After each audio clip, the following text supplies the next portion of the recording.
Dustin Poirier just added fuel to the fire by officially calling for a fourth fight against Conor McGregor. Following the disastrous end to McGregor's comeback against Max Holloway at UFC 329, the former interim lightweight champion completely ignored the severe nature of the injury and instead turned his trash talk directly into a massive fight offer. Despite currently being a retired fighter, Poirier made it clear that he would happily step back into the octagon just to hand Conor another beating. Raising the stakes even higher, the Louisiana native specifically requested that the matchup take place up at 170 pounds once the Irishman is finally fully recovered.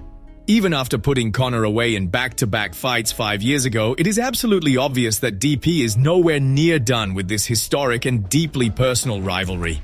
Dustin also wants to stay active, as he revealed that long layoffs lead him to do questionable things, referencing his infamous airport incident. Meanwhile, Michael Chandler has come to Conor's defense amid speculation that Conor entered the fight with an injury. I would be absolutely surprised, like the most surprised person on the planet, if Conor just showed up for a paycheck, limped in there, and said, I don't care, I'm going to give you guys 1 minute, shave my head into a mohawk, show up, do the intros, and then just bow out 1 minute later. You can say what you want about Conor, but one thing he is not, he's not a quitter. One thing he is not is a bamboozler. The body is unpredictable, and every fight is unpredictable. And if you look at Conor, because I've had a lot of people say, man, why would Conor do that? He came out like an idiot, jumped across the cage and threw a kick.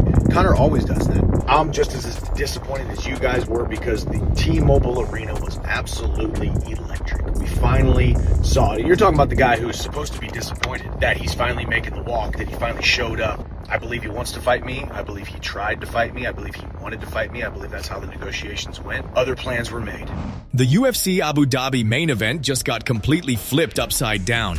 Khalil Rountree has officially withdrawn from his light heavyweight clash against Magomed Ankalaev due to an injury. In a scramble to save the July 25th headliner, matchmakers actually offered the fight to former middleweight title challenger Paulo Costa. However, the Brazilian completely shut it down. Costa explained that flying 16 hours to Abu Dhabi for a 5-round fight on less than 2 weeks' notice for zero extra pay made absolutely no sense. Plus, he is currently walking around at 234 pounds and would need a full 7 to 8 weeks to safely make the 205-pound limit. With Costa passing, the UFC found a willing replacement in Bogdan Guskov. Guskov was already deep in a training camp for a scheduled rematch against Jan Blachowicz, meaning he is completely dialed in, bringing a terrifying resume of 18 finishes in 18 professional wins. The Uzbek knockout artist is fully prepared and looking to violently capitalize on his first ever UFC main event. This massive short-notice shakeup sets the stage for an absolute war to top the card in Abu Dhabi. Let's dive into what Costa had to say. I'm looking for a fight, but not a short-notice fight for 5 rounds in Abu Dhabi. Yeah. Does look good, right? Right. That's in 12 days. So they asked you yesterday, 13 days. Yeah. So they offered that fight just to get a no as answer for me. Do they extend your contract when you say They no? extend. Come on. They extend for 6 months. Because of that. I don't know. I am a That's bit not confused because there was some misunderstanding, some mistakes. That was my feeling. I want to fight.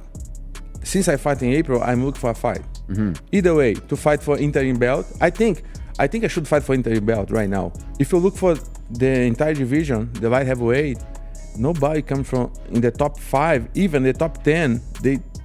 There is no big name come from victory. Mm-hmm. Everybody's come from losses. Mm-hmm. Beside me, I'm the only one who beat a beast, Azamad. He wasn't defeated. Following Max Holloway's massive victory over Conor McGregor at UFC 329, the door might be wide open for a monumental clash against Islam Makhachev. Islam's head coach, Javier Mendez, confirmed that Makhachev would absolutely accept a fight with the Hawaiian star if the UFC matchmakers put it on the table. Coach heavily praised Holloway's legendary status in the sport, noting that he possesses a true champion's mindset and never backs down from a challenge. meaning fans shouldn't be surprised at all if this blockbuster matchup eventually materializes. Before Islam can even think about fighting Holloway, he has a massive welterweight title defense coming up against Ian Machado Garry at UFC 330 this August. To prepare for the Irishman's elite distance management and sharp striking, Team Makhachev has brought in a very specific weapon. Mendes revealed that undefeated PFL champion Usman Nurmagomedov is serving as Islam's main sparring partner for this camp. According to the coach, Usman's elite athletic ability allows him to mimic almost any opponent, making him the perfect partner to replicate Garry's elusive style inside the octagon. Let's dive into what Coach had to say about Holloway. I mean, whatever the UFC wants to do, Islam's going to say yes. So, I mean, Max is a legend and he doesn't back down from anybody. He'd fight DC if he had an opportunity and he'd love doing it. So, you can't cross Max out on any competition because he's game. Whether he does well or not, well, I don't know. But he's game for it, so you can't ever cross him out. He's got the mind of a warrior and the mindset of a champion. So he was up for any challenge. I believe, anyways, that Max is up for any challenge.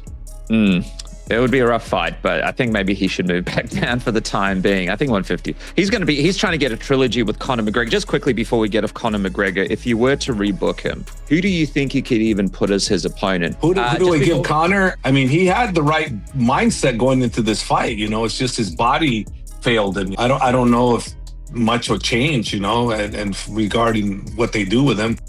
Sean Strickland is weighing in on Conor McGregor's catastrophic knee injury, and in classic Strickland fashion, he immediately dropped a highly controversial theory about why the Irish superstar's body gave out. Reacting to the abrupt end of UFC 329, the former middleweight champion completely dismissed the internet rumors claiming McGregor walked into the octagon already hurt. Drawing from his own extensive fighting experience, Sean pointed out that a veteran fighter would absolutely never launch a fully committed, explosive switch kick if they were knowingly carrying a compromised leg into the cage.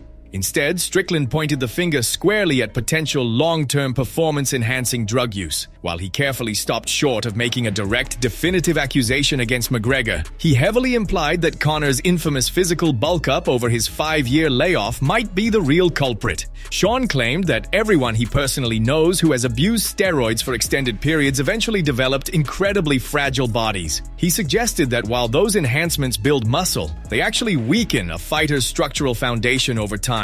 In Strickland's eyes, Conor's knee didn't just randomly buckle. His body simply shattered under the pressure because of the chemical mileage he put on it during his time away from the drug testing pool.